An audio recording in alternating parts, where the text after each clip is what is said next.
I posted a video which I titled Sobering Thoughts on Edged Weapons for Personal Protection a few days ago.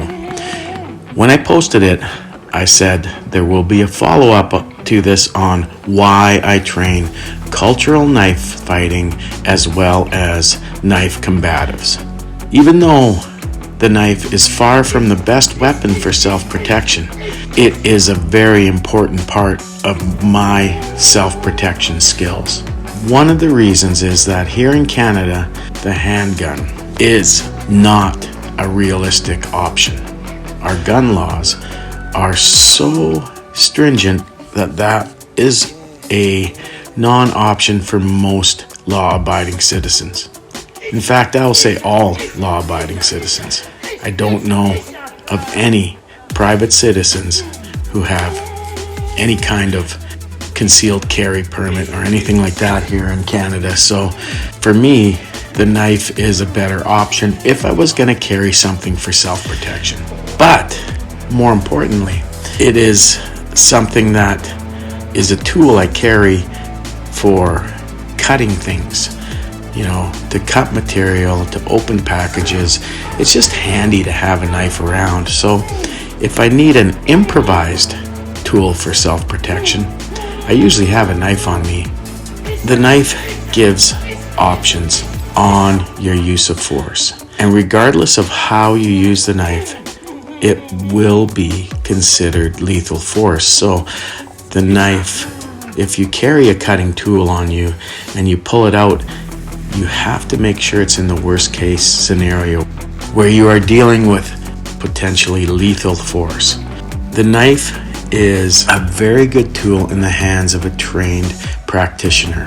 A trained practitioner can do a lot with the knife. They can quickly lower somebody's oxygen level by bleeding them, which sounds horrible, but that's the reality, and having them lose consciousness by hitting and cutting major blood-filled organs and blood vessels. Also, you can take a person's ability to move properly away by cutting through different muscle groups, tendons, and nerves. If you cut through the tendons that control the grip in the hand on the inside of the wrist, they will not be able to hold onto a weapon. Cut right through the belly of the bicep, and that arm is probably useless.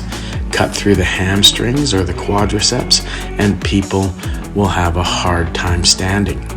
So you can take away a person's ability to attack you very quickly if you are skilled enough to be able to do that kind of thing. Also, this tactic requires a large knife, at least a 4-inch blade. So if you're going to train for this, you need to carry a cutting tool that is large enough to do that job. If you are smaller than your attacker or you're outnumbered, a knife can be, in the hands of a skilled knife user, an equalizer. It can take away the disparity of strength and size just because of what it can do. But this requires a lot of training. Knives are easily found in our environment.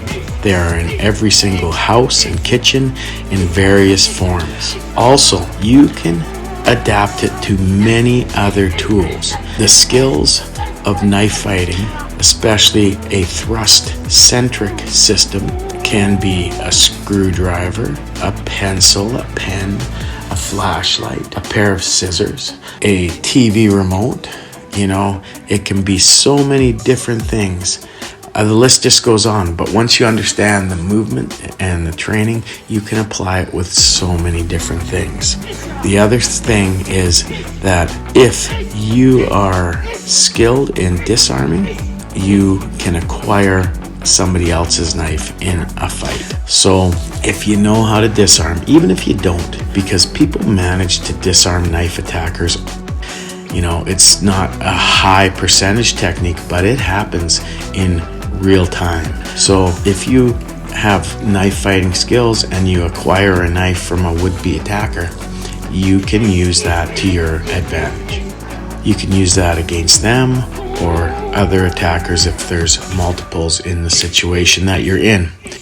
So even though I posted a video on the reasons why the knife is not the best weapon for self-protection, there are many good reasons to acquire knife fighting skills.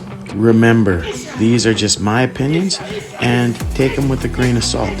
Your experience, your training, and your knowledge may give you a different opinion. Thank you very much.